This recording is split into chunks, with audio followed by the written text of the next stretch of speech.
The rate of increase in the number of bacteria in a certain bacteria culture is proportional to the number present. Given that the number triples in 5 hours, find how many bacteria will be present after 10 hours. இது ஒரு இம்பார்ட்டண்டான 5 mark question. Exercise 10.8ல் question number 1 இருக்குது.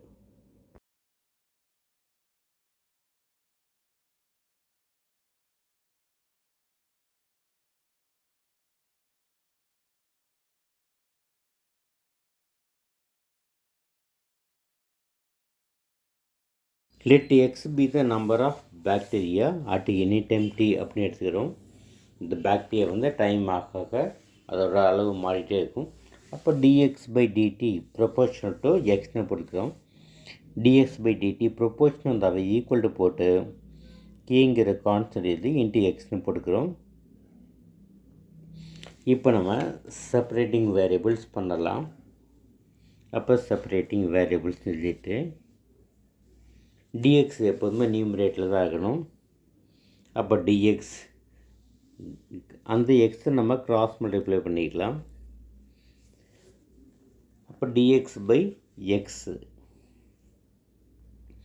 Equal to K into DT. தனித்தனியாக இப்போ separate பண்ணதுக்கப்புறமா நம்ம ரெண்டு பக்கமும் இன்டெக்ரல் எடுக்கணும். அப்போ integral dx by x equal to integral k into dt.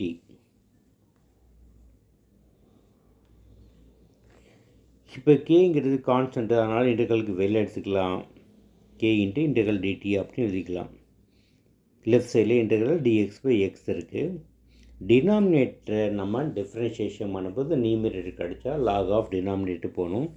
எக்ஸுக்கு எக்ஸை டிஃப்ரென்ஷியேஷன் பண்ண 1 நியூமரேட்டில் இருக்குது. அப்போ லாக் ஆஃப் எக்ஸ்னு போட்டு equal to K into integral டிடியை பண்ணால் டி ப்ளஸ் சி, இன்டெக்ரல் பண்ணோடனே ப்ளஸ் சி போடணும். ஒரு பக்கம் மட்டும் லாக் இருந்தால் லாகோட கோஎஃபிஷியன்ட் எக்ஸ் எழுதிட்டு ரைட் சைடில் e power k t plus c அப்படிங்கிறத இன்ட்டு சின்னு எழுதிக்கணும். இது ஈக்குவேஷன் 1 அப்படின்னு எழுதிக்கோங்க. இப்போ நமக்கு கிடைச்ச answer x equal to c into e power kt. Initial stage அப்படிங்கும்போது டீயோட வேல்யூ 0, பாக்டீரியா எக்ஸுங்கிறத எக்ஸ் நாட்னு எடுத்துக்கலாம். இது ஈக்குவேஷன் 1ல் நம்ம சப்ஸ்டிட் பண்ணலாம். அப்போ எக்ஸுக்கு பதிலாக X nought equal to C e power K, டீக்கு பதிலாக 0. அப்போ கே இன்ட்டு 0 அப்படிங்கும்போது 0, அப்போ c into e power 0. E power 0 அப்படிங்கும்போது நமக்கு வேல்யூ 1. அப்போ x nought equal to c into 1. C into 1ங்கும்போது சி தான். இதை ஈக்குவேஷன் 2ன்னு வச்சுக்கலாம். இதை ஃபஸ்ட்டில் சப்ஸ்டிட் பண்ணலாம். அப்போ எக்ஸ் ஈக்குவல் டு சிக்கு பதிலாக எக்ஸ் நாட்டு இன்ட்டு இ பவரில் கே இன்ட்டு டி. இதை ஈக்குவேஷன் 3 அப்படின்னு வேணால் வச்சுக்கலாம்.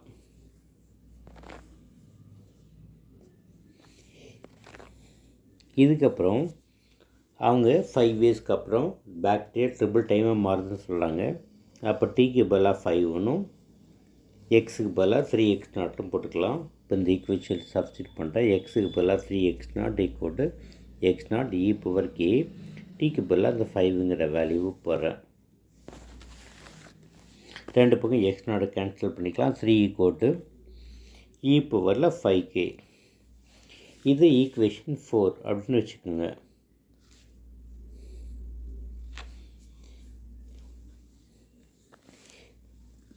இப்போ இந்த வேல்யூவை நம்ம தேர்ட் ஈக்குவேஷனில் சப்ஸ்டிட் பண்ணலாம்.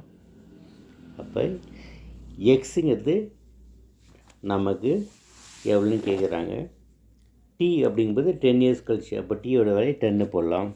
அப்போ x equal to x nought into e பவரில் அந்த கே இன்ட்டு டீக்கு பதிலாக 10ன்னு போடுங்க.